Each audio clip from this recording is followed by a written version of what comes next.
રાષ્ટ્રીય તહેવાર છે। 15મી ઓગસ્ટ 1947ના દિવસે આપણો દેશ આઝાદ થયો। ત્યારબાદ દેશનું બંધારણ તૈયાર કરવા માટે બંધારણ સમિતિની રચના કરવામાં આવી। બંધારણ ઘડવાનું કામ ડોક્ટર બાબા સાહેબ આંબેડકરે કર્યું। આ બંધારણ 26મી જાન્યુઆરી 1950માં રોજ અમલ કરવામાં આવ્યું।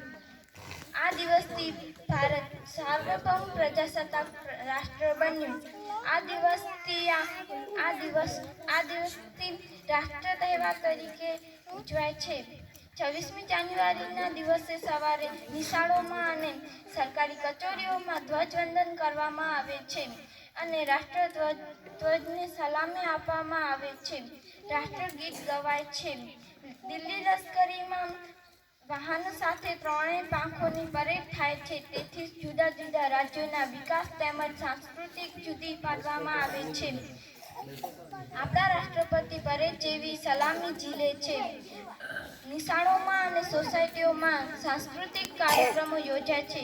રેડિયો અને ટીવી પર દેશભક્તિના ગીતોના કાર્યક્રમો રજૂ કરવામાં આવે છે। સાંજે સરકારી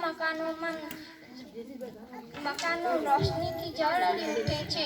કેટલાક લોકો પોતાનું મકાન રોશનીથી કરે છે। પ્રજાસત્તાક દિવસ ભાવનાથી પ્રેરણા આપતો તહેવાર છે।